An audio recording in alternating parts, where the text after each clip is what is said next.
السلام علیکم ورحمۃ اللہ وبرکاتہ۔ امید کرتا ہوں کہ آپ سب خیریت سے ہوں گے۔ آج کی ویڈیو میں آپ اپنے نام کا اسم اعظم جانیں گے۔ بہت سے لوگ یہ سوال کرتے ہیں کہ اسم اعظم کیا ہے اور پڑھنے کا فائدہ اور طریقہ کیا ہے۔ سب سے پہلے بات کرتے ہیں کہ اسم اعظم کیا ہے۔ اسم اعظم اللہ پاک کے ناموں کو کہا جاتا ہے۔ یوں تو اللہ پاک کے ہر اسم کی برکتیں بے شمار اور بے حساب ہیں، لیکن جب ہم انہیں اپنے نام کے مطابق ایک خاص تعداد میں پڑھتے ہیں تو یہی اسم خاص اسم اعظم کا کام دیتا ہے، کیونکہ یہ اسم اس آدمی کے نام کے اعداد کے برابر ہوتا ہے۔ اب بات کرتے ہیں کہ اپنے نام کا اسم اعظم پڑھنے کے فائدے۔ حدیث شریف کا مفہوم ہے کہ جو شخص اسم اعظم کے ساتھ دعا کرتا ہے اللہ پاک اس کو قبول فرما لیتے ہیں اور اس کی ہر پریشانی تکلیف کو دور فرما دیتے ہیں۔ بزرگوں سے روایت ہے کہ جس نے اسم اعظم کو پا لیا اسے کسی چیز کی ضرورت نہیں۔ جتنی بھی نیک ہستیاں دنیا سے پردہ کر گئی ہیں ان کی زندگی میں اسم اعظم کا ذکر کرنا شامل تھا، اور اسم اعظم کی فضیلت سے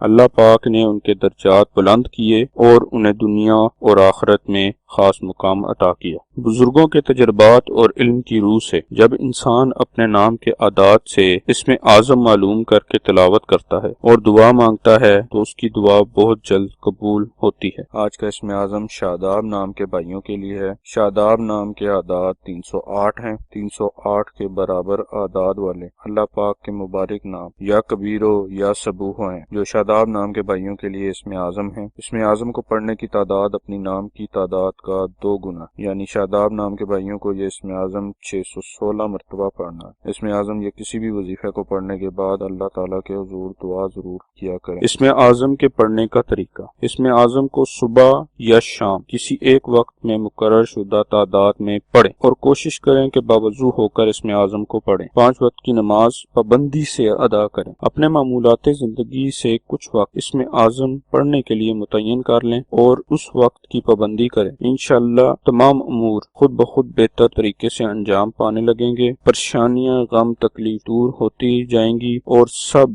دعائیں قبول ہوں گی، اور آپ کو زندگی کے تمام معاملات میں اللہ پاک کی خاص رحمت حاصل ہو۔ اور اپنے نام کا اسم اعظم جاننے کے لیے اپنا نام کومنٹس باکس میں لکھیں۔ جزاک اللہ خیرہ۔